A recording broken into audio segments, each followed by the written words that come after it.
nos interesa en nuestro trabajo indagar, imaginar y pensar, reflexionar sobre, no solamente sobre lo que implica la reparación, sino sobre lo que buscamos o lo que debe ser reparado.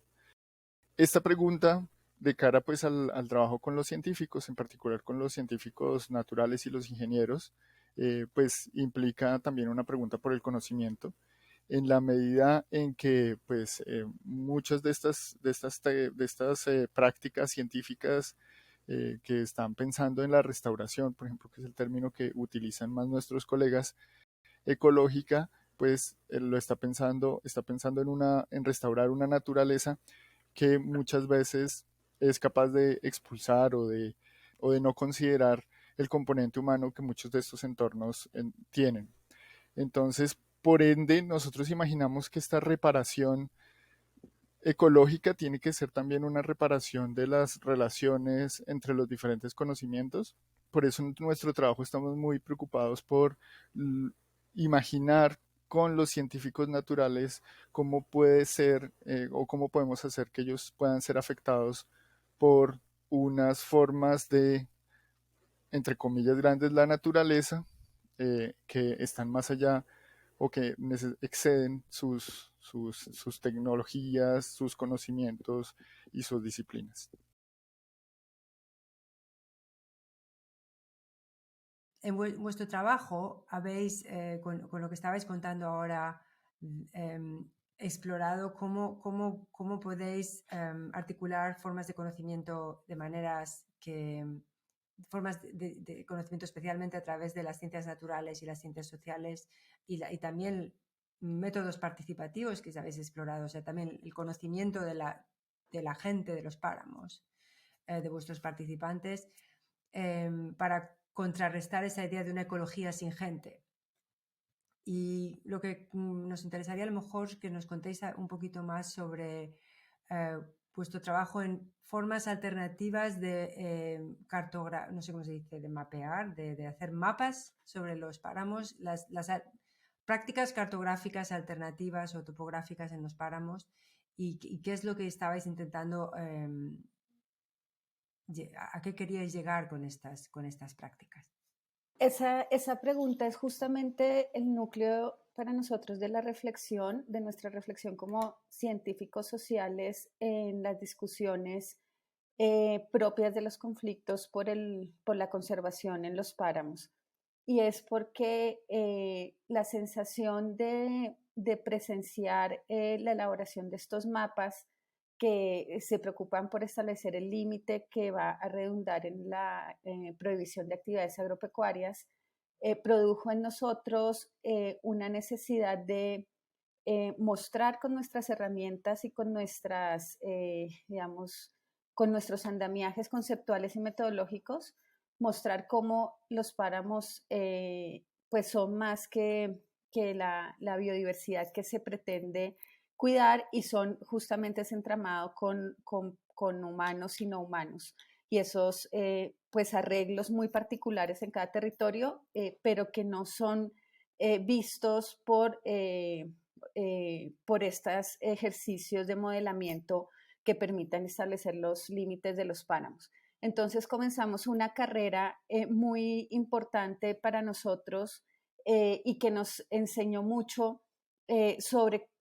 qué podíamos decir sobre lo humano de los páramos por medio de otras maneras de cartografiar y por medio de la identificación de otras relaciones. Y ahí es donde entendimos la importancia de pensar el tema de la escala y de pensar que finalmente nunca íbamos a encontrar una respuesta concreta sobre lo humano en el páramo, porque todos los ejercicios por mapear relaciones estaban dejando por fuera otras relaciones que en nuestras herramientas metodológicas no eran capaces de ver. Y eso fue lo que nos demostró una de nuestras interlocutoras cuando después de intentar durante bastantes horas cartografiar todas las relaciones que tenían estas personas con las plantas de los páramos para el cuidado de su salud, eh, ella nos explicó de una manera muy bella que había relaciones que no cabían en esos mapas, como por ejemplo la manera como el páramo le ayudaba a ella a curar la tristeza de su hija. Y ahí fue donde entendimos que es un ejercicio de nunca acabar, son relaciones que nuestras posibilidades como científicos sociales llegan hasta un punto y que tal vez la labor más importante es intentar establecer esas puentes de comunicación con los otros cartógrafos para que nuestros mapas puedan dialogar con ellos y generar una transformación en la manera de entender los problemas de la reparación en el páramo. Hay una discusión subyacente digamos, a la manera como estamos pensando estos dispositivos de representación, si lo queremos poner así, y es pues la forma en la que te permiten o le permiten al científico o al interlocutor o al poblador con el que estamos trabajando y que está participando en su elaboración, le permite o no lo permite tener una cierta relación que nosotros pensamos o queremos pensar en términos afectivos, es decir, en términos corporales eh, y emocionales también, con eh, el páramo en este caso, ¿no? Entonces, por eso era bien importante para nosotros intentar indagar en otras posibilidades, no solamente para hacer una crítica pues a la cartografía que hacen nuestros colegas científicos naturales, sino también para intentar mostrar otras posibilidades, otros posibles dispositivos que de alguna manera pudiéramos imaginar que son capaces de abrir otras posibilidades afectivas para estos mismos científicos en términos de poder entender unas relaciones que son excedidas por sus diferentes tecnologías de representación en este caso. Isn't there also some other form of affectivity in the scientific work? And what is the difference between the scientific approach to the paramos and how they are represented, and then the approach of the Campensinos? And potentially there might be also other approaches like yours as social researchers, for example. And then there might be also other approaches, let's say, people who might visit them just as visitors, or I don't know, government officials who might see them as resources. So there are so many different approaches, but perhaps we can start by focusing on this discussion between the scientific approach from the biosciences or geographical sciences, and then the people who are located there. Nosotros pensamos que frente a lo que estamos, pues es frente a distintos tipos de prácticas que son capaces de hacer el páramo de formas o versiones de páramo que son parcialmente diferentes y que pues que están conectadas con aquellos que las están haciendo eh, gracias a que el páramo también tiene la capacidad de generar unos afectos que no son necesariamente iguales para todos los involucrados. Eh, y esto es muy importante también en términos, por ejemplo, de la discusión política contemporánea alrededor de los páramos. Entonces, por ejemplo, en Colombia hoy en día, los páramos, hay una relación muy fuerte con los páramos y el agua, por ejemplo, y el agua o la amenaza frente a la sustracción o a la pérdida de las fuentes hídricas que significan el páramo, es algo que moviliza, que tiene la capacidad de afectar con mucha potencia a una gran cantidad de personas, incluso muy lejos del páramo, por ejemplo en las grandes ciudades como Bogotá o como Bucaramanga. Digamos que la gran mayoría de las ciudades en los Andes de Colombia obtienen su agua a partir de estos ecosistemas. Pero pues nuestro interés precisamente es cómo podemos hacer para, sin deshacer necesariamente o sin desconocer esas capacidades afectivas que pueden llegar a ser muy importantes, para abrir la posibilidad también a que el páramo sea capaz de afectar de otras maneras y que esas otras afecciones sean capaces también de complejizar lo que estamos pensando alrededor del páramo y la manera como pensamos las relaciones entre el páramo y en este caso los campesinos, ¿no? Entonces, para los campesinos, por ejemplo, el páramo también es un lugar de vida, un lugar productivo, y nuestra preocupación es que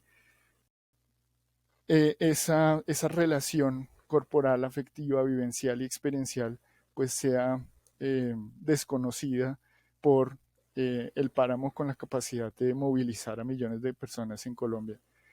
que es en esta relación con el agua, ¿no? Por ejemplo. Solo quisiera añadir que, digamos, la pregunta por el afecto en los científicos en torno a esta tarea de limitar páramos, eh, la hemos venido pensando, la he venido pensando justamente también una compañera que trabajó en este proyecto de limitación con su, digamos, y ha venido pensando cómo el afecto en los científicos tiene una relación directa con su práctica y con sus resultados. Y, y lo que me parece fundamental de esta temática que nosotros estamos analizando es no solo la práctica científica y el afecto de estos científicos, sino también su involucramiento directo con la toma de decisiones que genera unas transformaciones en esa práctica, ¿no? Entonces estamos hablando de unos tipos de científicos muy particulares, nuestros colegas, cuyo quehacer y cuya relación con el páramo está atravesada por este tipo de afectos y por este tipo de ansiedades propias de producir conocimiento en unas condiciones particulares y con unas presiones, digamos, propias en el medio de uno de los conflictos socioambientales más importantes de la última década en Colombia. Entonces, creo que lo que esto ha llevado y la posibilidad que hemos tenido es plantear esta pregunta de manera reflexiva al interior de nuestros colegas. Y eso es justamente lo que nos ha llevado a pensar temas como lo humano en el páramo con ellos, a pensar temas como la escala. Y justo lo que queremos transmitir con nuestro trabajo es esa posibilidad de que esas prácticas se vuelvan reflexivas y al volverse reflexivas tengan la capacidad de afectarse mutuamente. When you approach the fact that conservation practices, scientific conservation practices, plus with the policies, as you say, with the fact that they are in these pressures and these policies that are for conservation of paramos,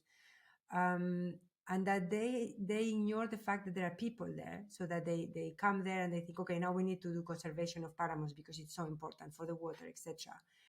And that they ignore the practices of people in Paramo and the lives of them. It made me immediately think of critiques of, you know, the tradition relation of colonial extraction, where the colonizers and or the settlers would come to a place and see, oh, beautiful, pristine, amazing, and we want it to be not only ours, but we want all the resources, and they completely ignore that actually, besides being horrible, you know, besides being a terrible injustice and the cause of genocides, etc., and all this injustice, they also ignore that those landscapes had been co-shaped with humans and with humans. So it was not just a non-human natural landscape. And it seems to me like here there is a bit of a similar thing, where conservation practices come there and they see this as a natural environment, and they don't understand that it's been co-shaped by humans. I don't know if it's the case in Paramo in that way. That's what I want to explore with you, if you have any thoughts on this. And that actually, if we would just bring the conservation practices without the humans, it wouldn't be the same Paramo. It would be, you know, the ecology wouldn't work in the same way. Yo creo que el problema no es solamente no es que los científicos no sepan que hay una cantidad de cosas pasando que involucran humanos en el páramo. El problema es el agenciamiento entre la política y la ciencia que hace que esa pregunta conlleve a esa invisibilidad. Y eso es posible justamente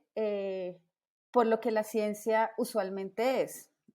¿sí? O este tipo de ciencia, por el tipo de artefactos que está acostumbrada a usar y por la jerarquía que existe entre esos artefactos en relación con otros artefactos de las ciencias sociales, por ejemplo.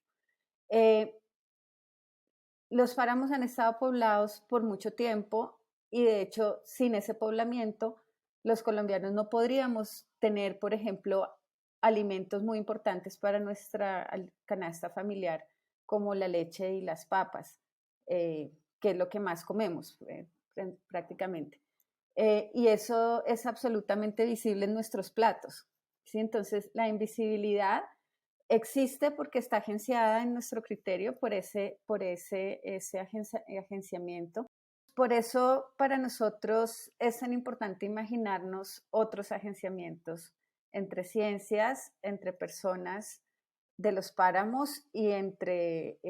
tomadores de decisión, si queremos pensar en otro tipo de reparaciones ecológicas en estos territorios.